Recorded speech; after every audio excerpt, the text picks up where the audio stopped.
이것만 농경을 열심히 하면 사람들이 더 잘 이해를 하겠다 생각을 했습니다. 자, 아나나 53페이지요. 아나니 각자 자기라고 생각하십시오. 부처님이 나에게 지금 얘기를 하고 계신다.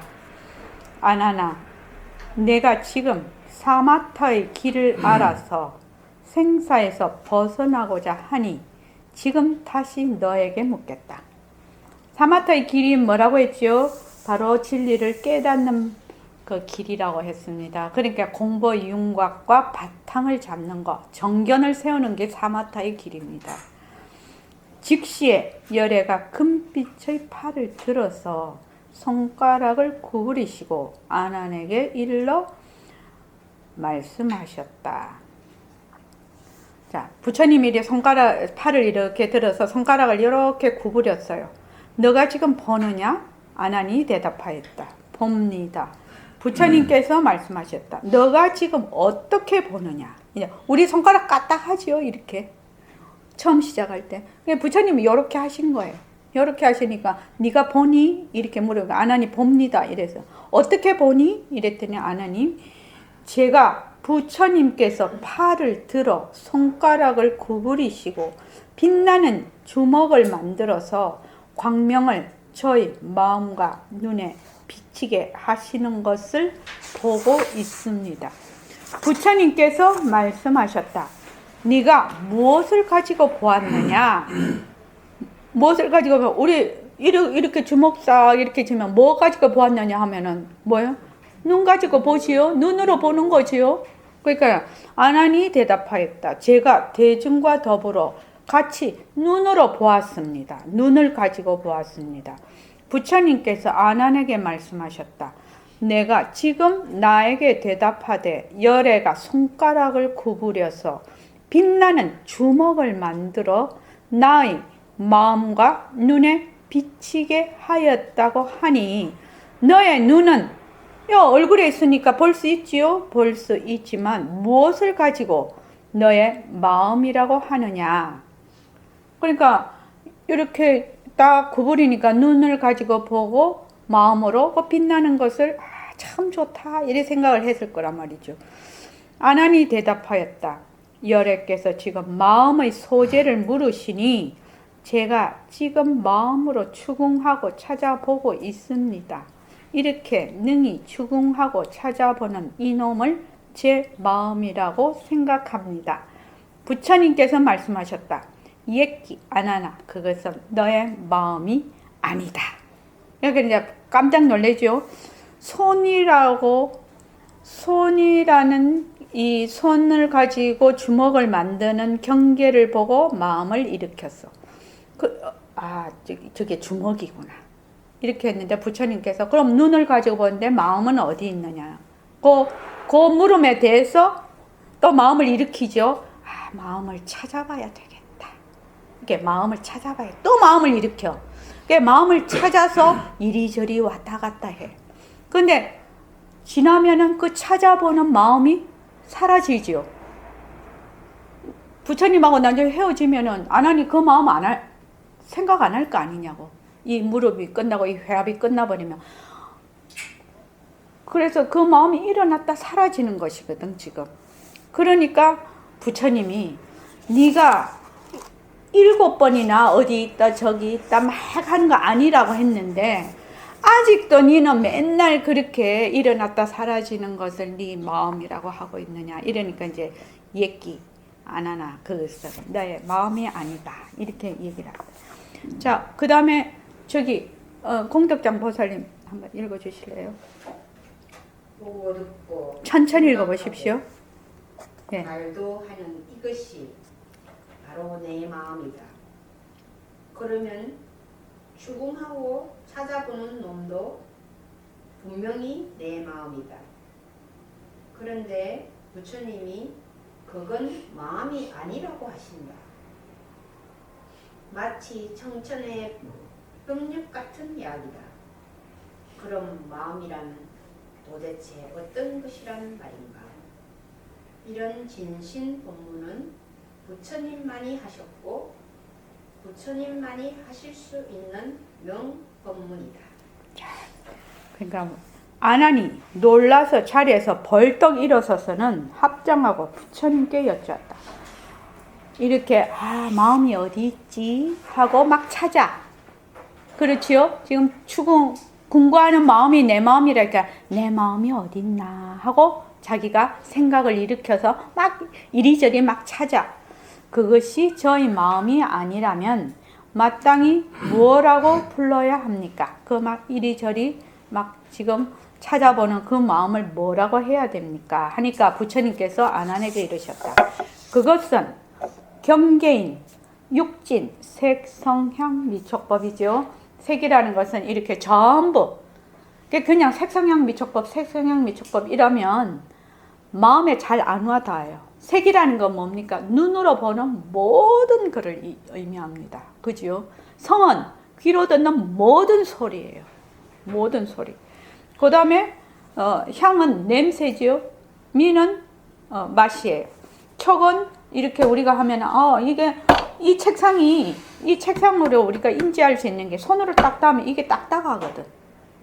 차고 딱딱하거든. 그러니까 이거는 딱딱하다 이렇게 딱 생각을 하는 거예요. 이게 지금. 근데 딱딱하다는 게 떨어지면 딱딱한 게 없거든요. 그래서 딱딱하다는 그 촉은 있는 것이 아니라요. 인연과 조건이 닿으면 일어났다. 인연과 조건이 닿으면 사라지는 것이라 이것이.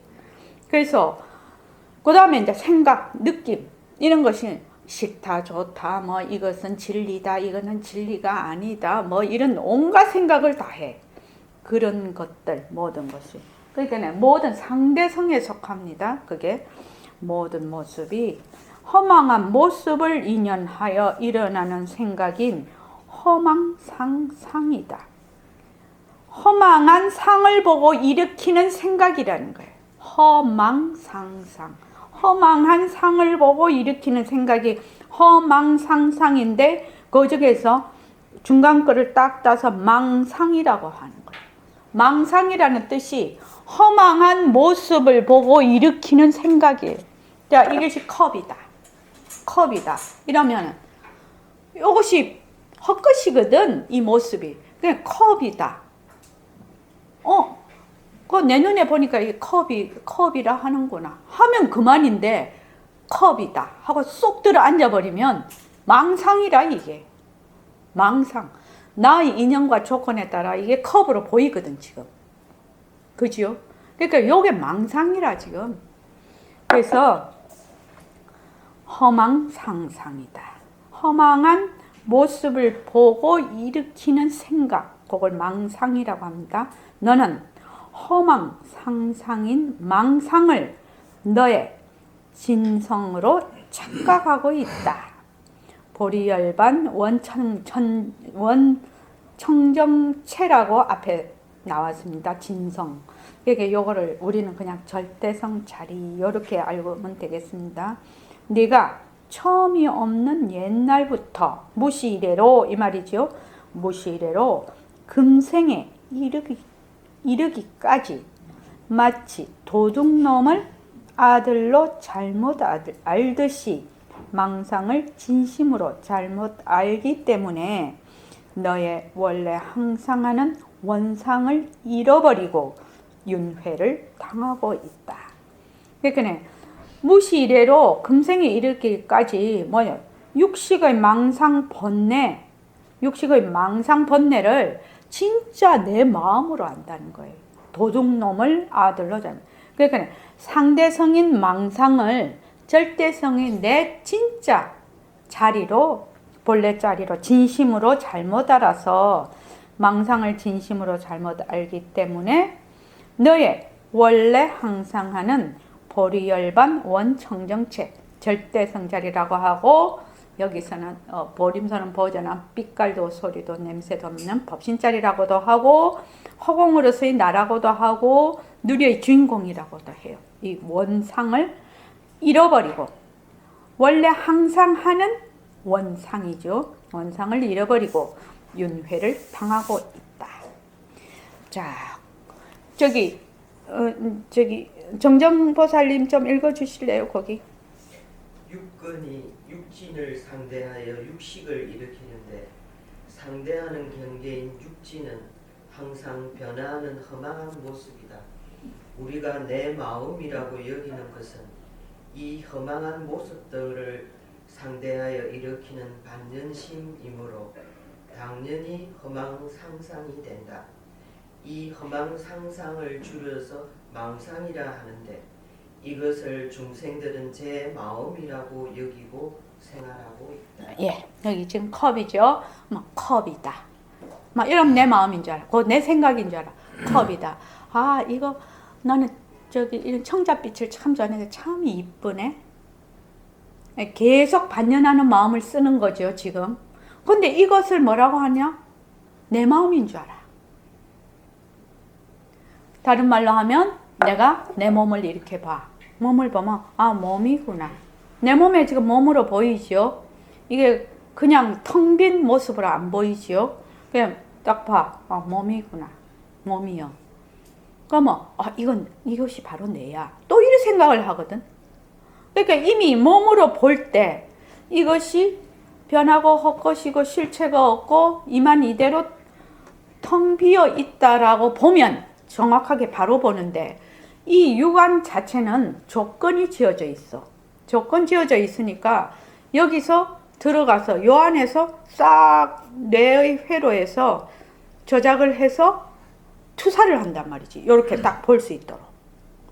그럼 사람마다 전부 뇌의 회로가 다 다른데 똑같이 본다는 거예요. 근데 사람이 정말로 자기 속에 있는 거 아니면 안 보이거든. 사실은 자기 조건 지어져 있지 않으면 안 보인다. 그러니까 지금 말하는 것이 경계인 육진의 허망한 모습을 인연하여 일어나는 생각, 망상, 허망, 상상을 그것을 진짜 내 마음으로 착각을 해서 무시 이래로 금생에 이르기까지 도둑놈을 아들로 알듯이 망상을 진심으로 잘못 알기 때문에 원래 너희 절대성 자리를 잃어버리고 잊어버리고 라고 해야 될 것 같은데 잊어버리고 윤회를 당하고 있다 이 말입니다. 자, 그 다음에 아나니 부처님께 아뢰었다. 세존이시여, 저는 부처님의 총애를 받는 동생이라 마음으로 부처님을 사랑하여 금생에 출가하였으나 제 마음이 어찌 홀로 석가열애만 받들어 모셨겠습니까? 항아수와 같은 많은 세계를 두루 다니면서 여러 부처님과 선지식을 받들어 섬기면서 큰 용맹심을 내어, 그러니까 큰 분발심을 내어서 대청진을 하는 것을 큰 용맹심을 내어 온갖 행하기 어려운 수행을 닦아온 것이 모두 다 이 마음으로 한 것입니다. 설령 정법을 비방하여 영원히 정도에서 퇴보하여 물러난다고 하더라도 이것 또한 이 마음으로 하는 것입니다. 만약 이렇게 추궁하고 찾아보는 것이 제 마음이 아니라고 한다면 저는 흙과 나무처럼 마음이 없겠습니다. 이 깨달아 아는 각지를 여의면 깨달아 아는 것을 여기 지금 야청 선생님이 이걸 만들 때 꼭 각지를 앞에 깨달아 아는 이렇게 각지를 설명을 해서 그 뒤에 단어를 붙인 겁니다. 각지가 바로 깨달아 아는 것입니다. 깨달아 아는 각지를 여의면 다시 다른 마음이 없는데 어찌하여 열애께서 이 마음은 제 마음이 아니라고 말씀하십니까? 저는 실로 놀랍고 두려우며 여기 모인 대중들도 의심이 없지 아니하오니 오직 대비심으로 깨치지 못한 저희들을 위하여 부디 잘 가르쳐 주십시오. 그러니까 아나니 이렇게 공부할 때 이렇게 생각하고 저렇게 생각하고 이런 것이 바로 내 마음이면 이 마음이 만약에 없다고 하면 나는 나무나 돌과 같지 않느냐 이 말이지요. 지금 그때 세종께서 안왕과 여러 대중들을 깨우쳐서 그들로 하여금 무생법인에 들게 하고자. 무생법인 이제 여기 나옵니다. 불생불멸하는 진리 그것이 무생법인입니다. 무생법인에 들게 하고자 사자좌에서 안안의 정소리를 만드시면서 말씀하셨다. 사자좌라는 것이 무슨 사자라는 사자 의자가 있는 것이 아니라 바로 부처님이 앉아서 그 부처님이 법에 대해서 막힘없이 모든 중생을 깨우쳐주는 그런 설법을 하는 자리가 사자좌입니다. 사자좌라는 의자가 따로 있는 것이 아니고, 그래서 그것을 사자후라고 하지요. 그 법문을 사자후라고 하고, 부처님 그냥 계신 것을 사자좌라고 합니다. 사자좌에서 안안의 정소리를 만드시면서 말씀하셨다. 열애가 항상 설법하되 모든 법이 생기는 것은 오직 마음이 낮은 것이니 일체 인과와 세계와 미진이 모두 마음으로 인하여 바탕을 이루었다고 하였다. 열애가 항상 설법을 하시되 모든 법이 생기는 것은 요 마음이라는 것은 바로 절대성찰이 바로 진짜 본래 마음을 요 마음이라고 했습니다. 그래서 우리가 허공으로 서 있나 법신 자리, 빛깔도 소리도 냄새도 없는 자리 이러면 바로 진짜 마음, 진심을 지금 진심의 다른 이름입니다. 그래서 모든 법이 생기는 것은 모든 법은 뭡니까? 상대성이죠. 절대성 자리에서 인연과 조건에 따라 일어나는 상대성의 모든 법입니다. 그것을 우리는 또 모습이라고도 합니다. 모습이 생기는 것은 오직 절대성 자리의 나툼이니, 나툰다는 것은 뭐예요? 작용이라는 뜻이지요. 인연과 조건에 따라 일어나는 작용이니 일체 인과와 세계라는 것은 큰 이름하자 지구다 이러면은 세계가 되는 거고, 먼지다 이러면 미진이 됩니다. 큰 물질을 세계라고 하고 아주 조그만 띠끌을 미진이라고 합니다. 일체 인과라는 것은 이 공부를 해서 깨닫는 것도 인과일 것이고, 인의 그 어떤 모습도 인이 있어서 과를 이루는 것. 그래서 전부 다 인과로 되어 있습니다. 그죠? 그래서 인과와 세계와 미진이 모두 마음, 이 마음이라는 건 바로 절대성자리입니다. 마음으로 인하여 바탕을 이뤘다. 다른 말로 하면 상대성은 절대성의 굴림새다. 절대성은 상대성을 낮춘다. 그래서 이게 보면은 허공이 하나니 지도리가 하나고 지도리가 하나니 생명이 하나다. 세계와 미진과 일체 모든 법이 마음이 낮은 것이라고 했으니까 허공이 하나라 두 개가 둘이 아니다. 이런 뜻도 다 포함이 되어 있습니다. 여기에.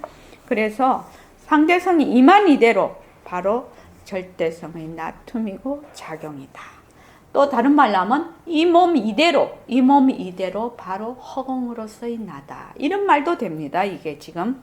그래서 일체인연, 세계미진, 온갖 물질계, 정신계, 이 모든 것이 일체만법입니다. 일체법입니다. 이해되시죠? 그래서 그 밑에 저기 보살님, 등광보살님 좀 읽어주십시오. 무생법인은 불생불멸한다는 진리라는 불교 용어다. 만상이 생겨난 적이 없다는 말인데 다냐신 경우 불생불멸이 바로 그 뜻이다. 또 모든 법이 생기는 것은 오직 마음이 낮은 것이라는 말은 앞에 나온 승의제인 식정, 원명, 능생재현과 같은 내용이다. 이 구절은 두 번째 등장하는 승의제인이 그 내용도 일체 유심조를 구현하고 있다. 예. 지금 아까 한번 말씀을 하셨거든요. 앞에서 페이지 너희 52쪽 그렇죠. 52쪽에 지금 너의 식정의 원명한 놈이 능히 모든 인연을 다투는데 그만 나타난 인연에 끄달려서 원래 청정한 바탕인 청정체를 잊어버리고 말았다. 모든 중생들이 이 본명을 유실했기 때문에 이렇게 쭉 나오죠. 거기서 한번 얘기를 했어요. 예전에 절대성이 상대성을 낮춘다. 이렇게 딱 했단 말이죠. 그러니까 여기서도 또 한 번 더 얘기를 하신단 말이죠. 모든 일체 모습이 생기는 상대성은 절대성의 굴림새다. 그런데 상대성과 절대성은 둘이 아니다. 그렇죠? 예. 미전의 모든 마음으로 인하여 바탕을 이루었다니까요. 그 절대성은 바로 이 마음은 바탕이고 모든 법은 작용이다 이 말이거든요. 그래서 작용과 바탕은 둘이 아닌 관계도 이미 여기서 다 설명을 하고 계시오. 그러니까 물과 파도는 둘이 아닌 걸 설명을 하고 계신단 말이죠. 아나나 모든 세계에 존재하는 온갖 것이 그 중에 풀잎과 신랄 같은 터럭이라도 신랄 같은 터럭이라는 말은 이 섬유질을 의미한다고 한답니다. 그러니까 삼배나 명주나 무명 같은 거는 거기에서 이렇게 실을 뽑아서 만들지요. 그걸 의미하고 있다고 합니다. 풀잎과 신랄 같은 터럭이라도 그 근원을 따지고 보면 모두 다 체성이 있고 비록 허공이라도 모양과 이름이 있다. 여기 보면 우리가 이때까지는 모습은 자체성이 없다 이렇게 맨날 배우고 있단 말이죠. 배우고 있는데 여기 뭐라고 했냐면 그 근원을 따지고 보면 모두 다 체성이 있고 이렇게 돼 있으니까 이거 좀 이상하네. 그렇죠? 그런 생각 나지요? 그 말은 모두 다 체성이 있고 이 말은 바로 바탕의 나툼이다 이걸 뜻하고 있는 거예요. 체성이 있고 이 말은 자체성이 없다 이 말을 뜻하는 것이 아니라 그 바탕의 나툼이다 이 말을 뜻하는 거예요.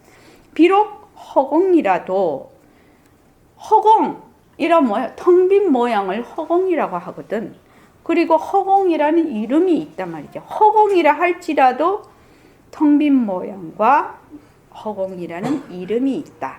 하물며 모든 마음의 본성인 청정하고 묘명한 밝은 마음인 묘정명심이 어떻게 실체가 없겠느냐 이렇게 돼 있죠. 그 밑에까지 하고 있습니다. 만일 내가 분별 각관하여 분명하게 아는 요지성을 고집하여 내 마음이라고 한다면 이 마음이 응당 일체의 빛깔, 소리, 냄새, 맛, 촉감과 모든 육진 경계의 인연을 떠나고도 따로 독립된 온전한 성품인 전성이 있어야 할 것이다. 그러니까 견문각지를 하죠. 그러니까 안, 이, 비, 설, 신, 의가 있어. 그러면 안은 색, 성, 향, 미, 초, 법 이렇게 돼 있다. 그러면 이제 여기서 뭐 시각이 나죠. 시각. 여기는 청각. 여기는 후각. 여기는 설각이지. 설각 말이 이상한데 이게 촉각. 요거를 합쳐서 뭐라고 하느냐? 요거를 견. 요거 문. 요거를 각이라고 해요. 후각, 혈업은 하고 촉각하고 각. 요거를 이제 지각이에요. 지각. 그래서 견, 문, 각, 지로 하는 요것을 만약에 네 마음으로 한다면 이 말이에요. 이거 칠판이네? 눈과 저기 뭐가 색이 해서 이거 칠판이네? 이런 시각작용이 있어. 요렇게 아는 것을 정말 네 마음이라고 한다면 칠판 없어지면 칠판이라 하는 그 마음도 없지요. 칠판이라고 하는 마음도 없어지잖아요.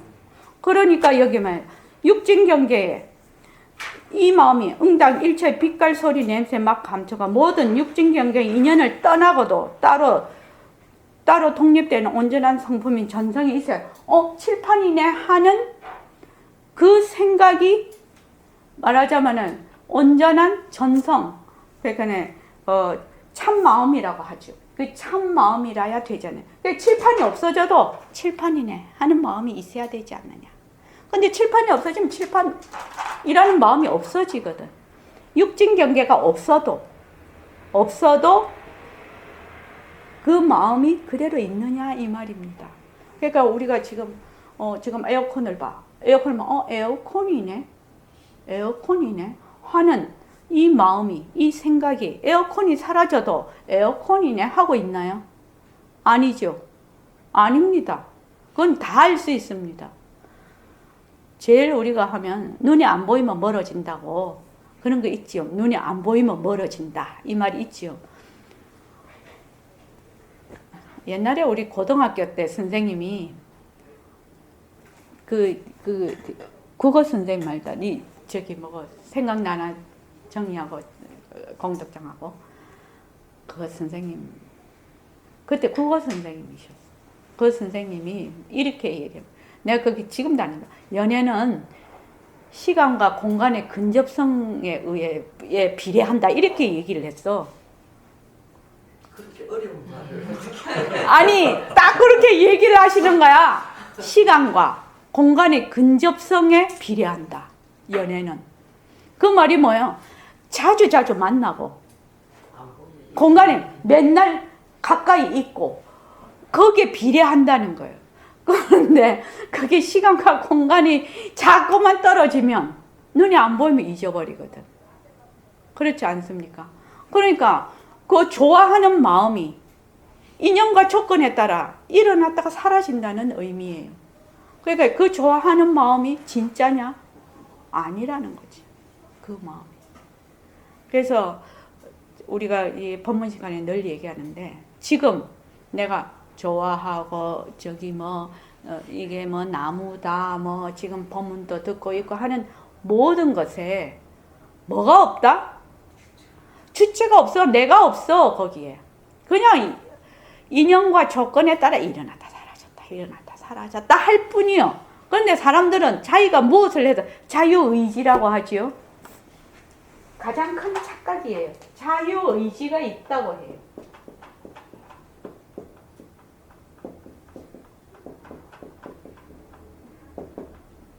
자유의지가 있습니까?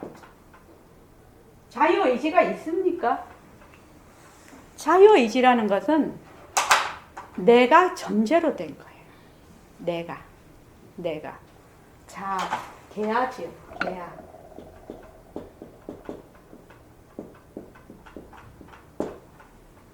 근데 자유라는 말 자체가 영원성이거든. 이거는 자유라는 말 자체가 영원성이거든. 그래서 자유의지가 있니 없니 하는 거는 아주 자가당착이라. 내라는 게 본래 없는데 어떻게 자유의지가 있어? 본래 이거는 그 바탕자리에서 인연과 조건에 따라 일어났다 사라졌다 내 몸도 일어났다 사라졌다 생각도 일어났다 사라졌다 거기에 내가 없어. 근데 사람들이 자꾸 자기가 있다고 생각해. 그 자기는 뭘 자기라고 하지요? 공덕장 보살님? 뭘 자기라고 하지요? 몸뚱이를 자꾸 내라고 해. 몸뚱이가 쉬지 않고 변하는데. 이렇게 생각을 해보면 정말 이치에 안 맞는 일인데 우리는 이게 이치에 맞지는 않는데 이치에 안 맞는 일인데도 불구하고 헤어나지를 못해. 이것이 굉장히 요상한 문제인 것 같아. 그게 이제 다른 그게 아니고 반년하는 마음이 반년심이 너무 오랫동안 철근 콘크리트야. 그러니까 한 번 쬐겜 들어가지고는 깨지는 게 아니라 수없이 그 콘크리트 그것이 말하자면 그 당처가 정말 자체성이 없고 변하고 헛것이라는 것을 알지 않는 한에는 안 깨진다는 거예요. 그게 정말로 그렇다는 거예요. 그래서 변한다는 것이다. 열심히 해야 됩니다. 그래서 다시 한번 볼게요. 그 근원을 따지고 보면 다 체성이 있고 다 바탕의 나툼이고 비록 허공이라도 모양과 이름이 있다. 하물며 모든 마음이라는 것은 그게 견문각지하고 기쁘고 슬프고 성내고 좋아하고 싫어하고 뭐 미워하고 질투하고 뭐 욕심 탐진치 모든 마음 우리가 쓰는 반연하는 모든 마음입니다. 이 마음은 모든 마음은 요거는 지금 상대성이죠. 상대성입니다. 모든 마음은 상대성 모습입니다. 모습의 본성인 청정하고 묘정한 밝은 마음인 청정 묘정명심이 어떻게 실체가 없겠느냐. 그런데 우리가 실체라는 거는 여기서 실체라는 것은 본래 텅 빈 성품. 백봉쌤이 이런 법문을 하십니다. 상대성은 자체성이 없다 이렇게 하지요. 그러면 절대성은 뭐예요? 자체성 자체라는 거지. 늘 그렇게 얘기를 해요. 이제 앞으로 법문을 이제 그 법문이 이제 알 건데 청정묘 정명심은 이런 어떤 모습의 실체를 얘기하는 것이 아니라 이 실체는 바로 텅 빈 성품, 실체 그 자체를 얘기하고 있다 이 말입니다. 우리가 말하는 이 실체하고 좀 다릅니다. 그죠? 그거를 얘기하고 있습니다. 바로 그래서 만일 너가 분별각관한다. 육진 경계에 따라서 지금 조금 전에 네 마음이 어디 있냐냐. 그러니까 안한존자가 막 추궁해 찾아보고 있거든. 찾아보고 하는 그 마음. 그 마음이죠. 육진 경계에 따라 분별각관하여 이렇게 견문각지하는 거지요. 분별각관하여 분명하게 아는 요지성을 고집하여. 내가 이거를 봤어. 이거를 지금 칠판을 칠판이다. 이렇게 아는 것을 고집하러 하여서 네 진심이라고 한다면 이 칠판이다 하는 그 마음을 네 진심이라고 한다면 이 마음이 흥당 일체 빛깔 소리 냄새 맛 촉감과 모진 육진 경계의 인연을 떠나가도 따로 독립된 온전한 성품인 전성이 있어야 할 것이다. 그러니까 있다가 없어지는 마음은 무슨 마음이다? 참 마음이 아니라는 걸 얘기를 하는 겁니다. 지금. 그래서 진짜 마음은 불생불멸해야지 진짜 마음인데 이것이 육진 경계에 따라서 반연하는 것을 생멸심이라고 합니다. 일어났다 꺼지는 마음이죠. 생멸심이라고 하고 지금 여기 요 전성이라는 것은 참마음, 불생불멸이라고 합니다. 자, 안용수 씨 그다음 좀 읽어주시죠. 불가에서 만물을 설명할 때 그 바탕과 특성과 작용으로 나누어서 최, 상, 용 세 가지 방면으로 설명하는 것이 일반적이지만 경우에 따라서는 최, 용 두 가지로 간단하게 설명하기도 한다. 여기서 독립된 온전한 성품인 전성이라는 것은 이른바 최대에 해당하는 완전한 체성으로 이른바 자성을 가리킨다. 불교계에서는 사람마다 자성이 있다라는 말을 흔하게 사용하는데 이 자성이라는 것은 주위의 인연을 떠나서도 따로 독자적으로 인정되는 완전한 체성을 가리키는 말이다. 불교의 삼법인 중에 제법무화가 있는데 너넘경의 전성이라는 구절과 상반되는 것 같이 보인다. 이 모순은 진심이 청정체임을 알고 나면 저절로 해결이 되므로 여기서는 설명을 뒤로 미루기로 합니다. 예. 본래 제법무하니까 일체의 모든 법은 절대성도 공성이거든. 그런데 여기 있다라고 완전한 체성을 가리키는 말이다 이렇게 했는데 요거는 뭐라고 했지요? 바탕과 작용이 둘이 아닌 그것을 확실히 알면 바탕 속에서 모습을 보고 모습 작용 속에서 바탕을 보는 거지요.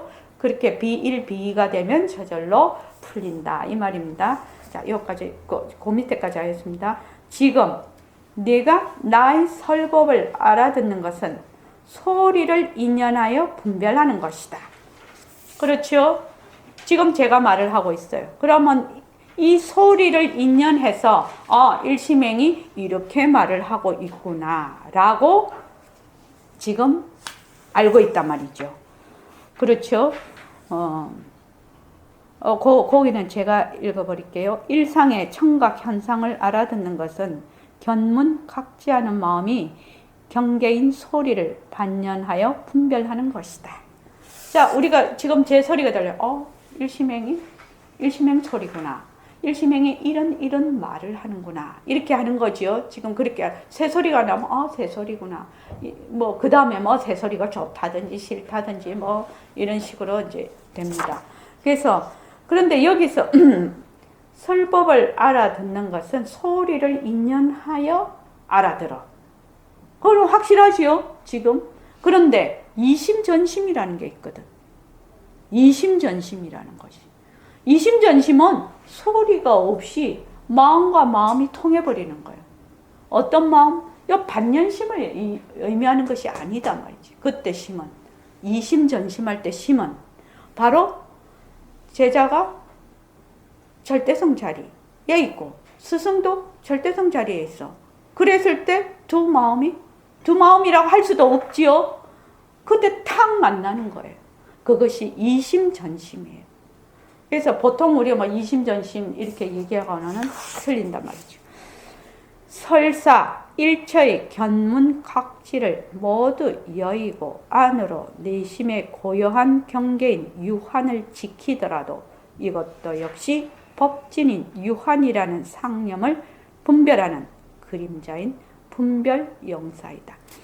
이것이 굉장히 중요한 부분입니다.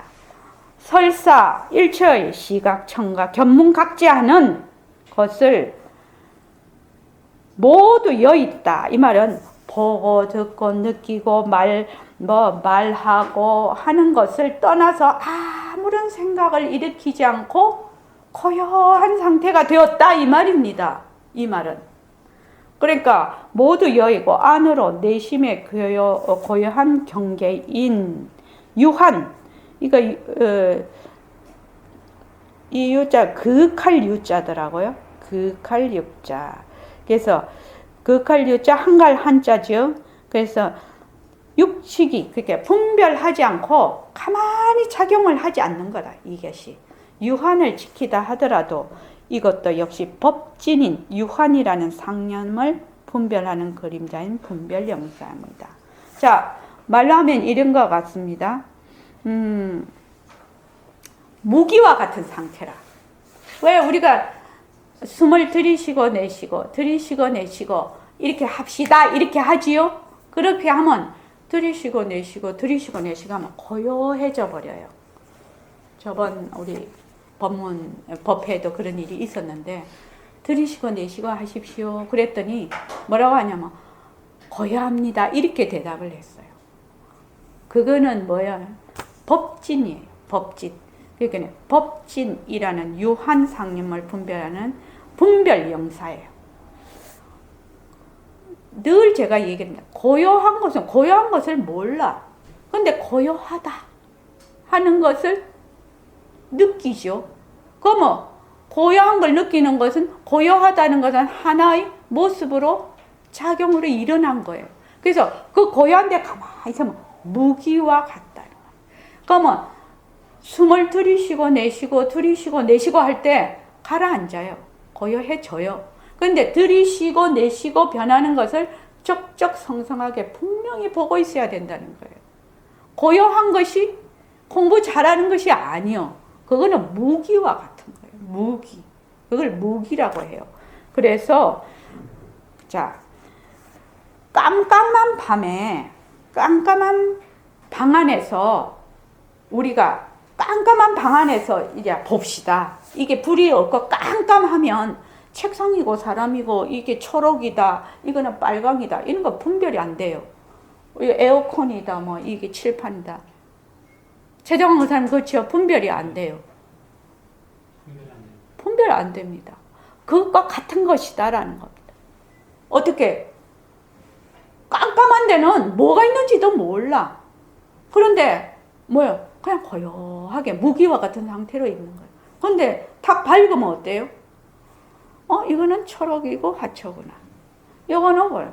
아주 정확하게 적적성성하게 있어야 된다는 얘기예요. 그래서 앉았을 때 고요합니다. 이러면은 그거는 놓친 것이죠. 고요하다라고 느낄 때 어떻게 해야 되나? 고요한 것이 변한다, 헛것이다. 또는 이 고요하는 것이 바로 작용이다. 이렇게 되면 그 고요하다는 것이 싹 사라져버려요. 그래서 고요한 것은 고요한 것을 모릅니다. 그런데 사람들이 자꾸 고요에 묻혀버려. 고요한 것을 가라앉는다는 말을 잘 모르는 거예요. 가라앉는다는 말은 반연하는 마음이 가라앉고 적적성성한 것을 얘기를 합니다. 그래서 여기 보면 그 유한에 대해서 이 유한이 어떻게 해서 법진 영상인가 분별 영상인가를 각 선생님이 해놓으신 책을 보니까 이게 정말 그렇구나 하는 걸 이해가 돼서 제가 그거를 좀 적어왔습니다.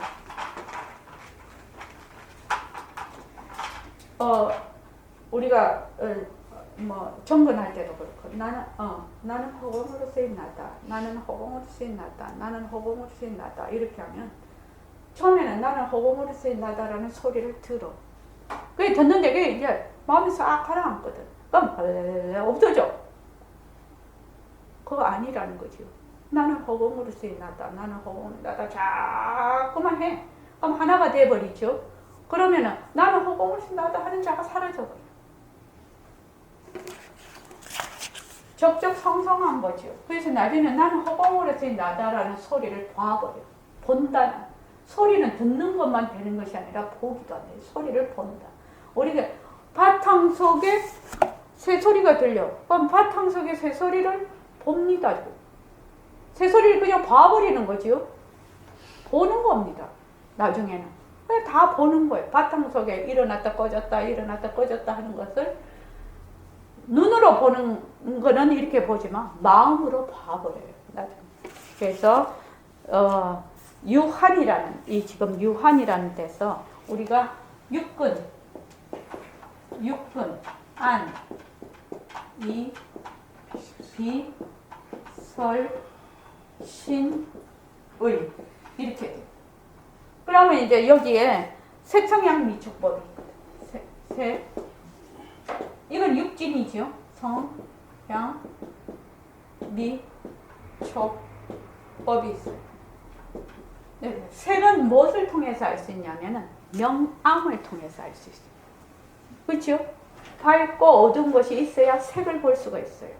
명암.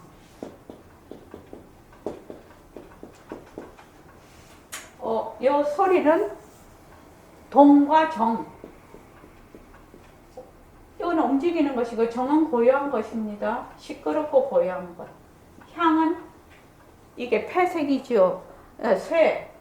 쇠라는 것은 막혀 있다는 것이고 통은 통해 있다는 것. 냄새를 맡으려면 만약 통조림 같은 거 딱 이렇게 막혀 있으면 냄새가 안 나요. 근데 열매는 냄새 나죠. 그것과 마찬가지로 꽉 막혀 있으면 냄새가 안 나요. 그리고 미는 담담한 거. 그러니까 맛이 그냥 담담한 맛. 맛이 별로 있다 없다 그런 그 없는 담담한 맛에다가 요것이 청. 내가 한자를 잘 못 썼어. 청. 담담하고 단맛. 이게 맛이 아마 이 첨이 대표적인 이 맛으로 이게 나오나 봐요. 그래서 담과 첨. 근데 촉은 그거거든. 이합이거든. 이합. 떨어지고 붙은 거. 그러니까 촉이라는 것은 이걸 탁 잡으면 이 촉이 느껴지지요. 그리고 이게 떨어지면 촉이 안 느껴져요. 그래서 이합이라고 해요.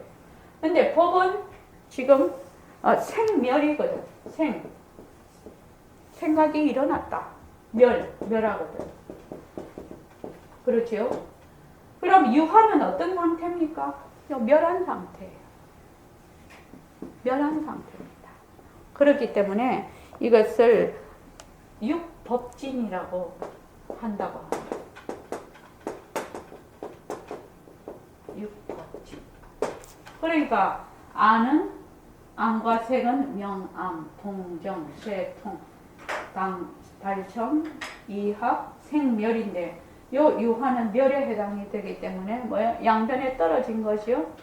지금 양변에 떨어진 겁니다.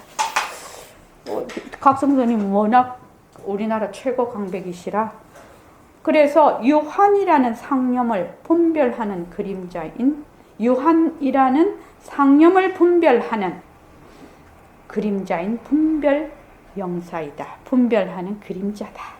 그래서 유한은 고요하게 앉아있다.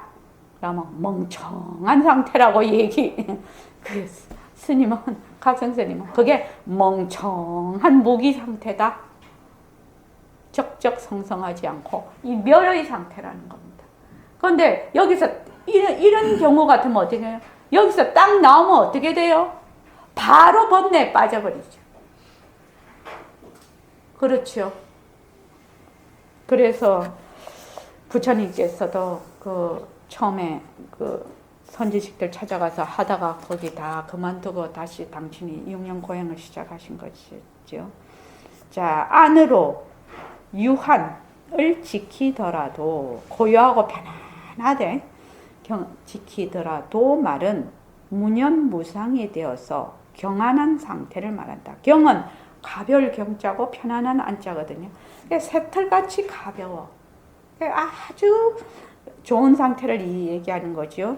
견문각지하는 경계는 떠났으나 안으로 유한이 있으면 이것은 유한이라는 법진을 반연하고 있는 것이다.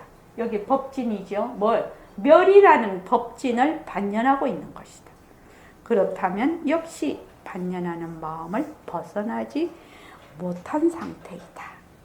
그래서 여러분들이 이 공부를 하실 때 어떤 정말로 그런 분 많거든요.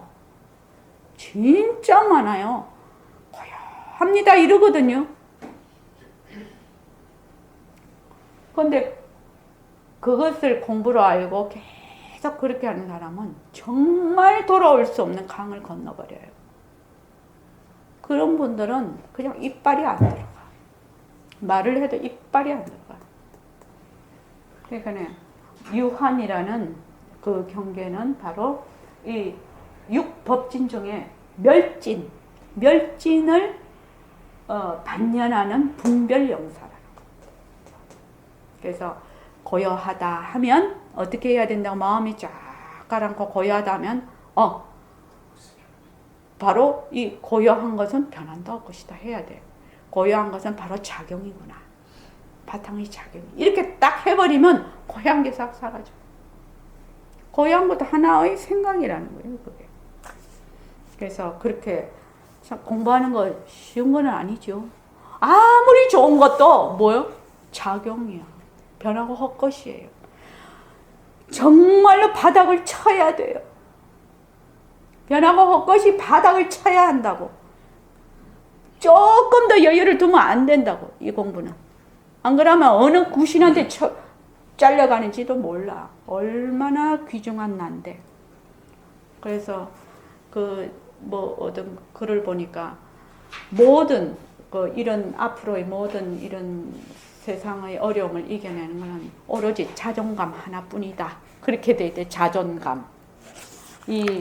우리 이 공부는 마음 공부는 자존감을 최대로 올리는 공부입니다. 이 공부는 자존감. 자, 고맙습니다.